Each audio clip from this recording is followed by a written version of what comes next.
In this video, we're going to talk about how to solve a quadratic equation by completing the square. So now we're finally to problems that maybe we don't know how to factor. So if I get to x squared minus 8x plus 13, actually we can do that. That can be factored. That'd be negative 5. And oh no, it can't be factored. What am I talking about?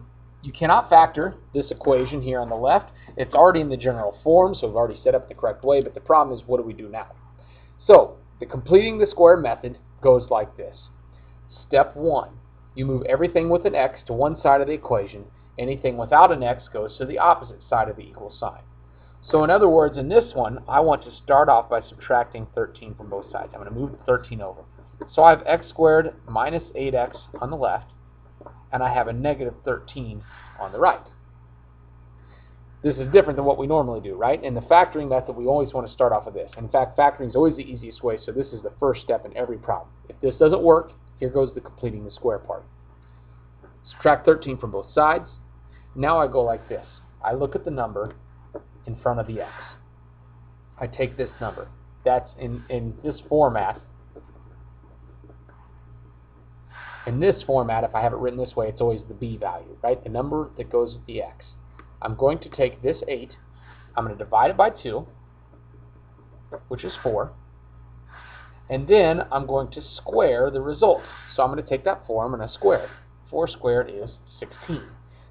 We're going to do this every single time. Take the number in front of the x, divide it by 2, and then take that number and square it. It's 16. The reason that we're going to do this is going to become more obvious here in a second. Because I got a 16 here, I'm going to go through, I'm going to rewrite, there's my x squared minus 8x, but I'm going to add 16 to both sides.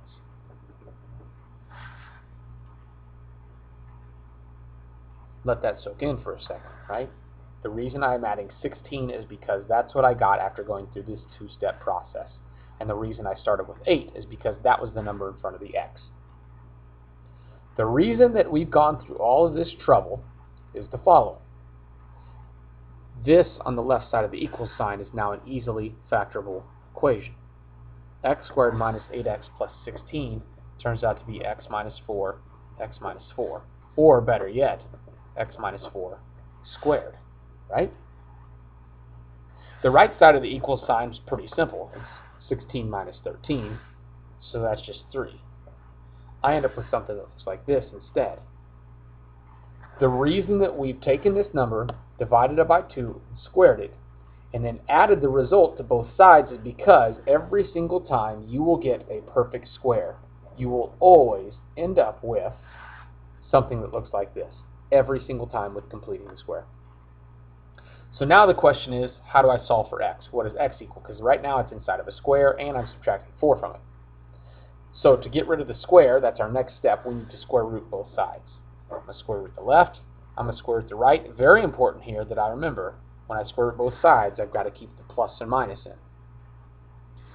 Squares and square roots cancel each other out. Therefore, on the left-hand side, I'm left with an x minus 4. On the right-hand side, I'm left with that plus or minus the square root of 3, which isn't a nice, neat number, and that's okay. Now, last step. X minus 4 is equal to this, so if I want to get the x by itself, I need to add 4 to both sides. X ends up being, by itself, 4 plus or minus the square root of 3. Now, if you remember in the last video, I said x squared problems always have 2 solutions. Well, there you go. You have 2 solutions to this problem. 4 plus the square root of 3 and 4 minus the square root of 3. 2 solutions. Let's go through and let's try this one first. Okay, next. Let's see if we can do it quickly because I really don't want to go over more than 5 or 6 minutes for this video. If you look at this problem, the first thing that I notice is everything is a multiple of 3. So what I would do before I went any farther is I would divide every single term by 3. We still want to use common factoring and simplification techniques, the same thing we've been doing all along. Because now I have 3 divided by 3, I'm left with just a single x squared. Minus 12 divided by 3 is 4, so I have 4 x's. And negative 6 divided by 3 reduces to negative 2. Now it's already set up the way I want it, right? I've got the things with the x's on the left and the thing without the x on the right-hand side. We're ready to complete the square.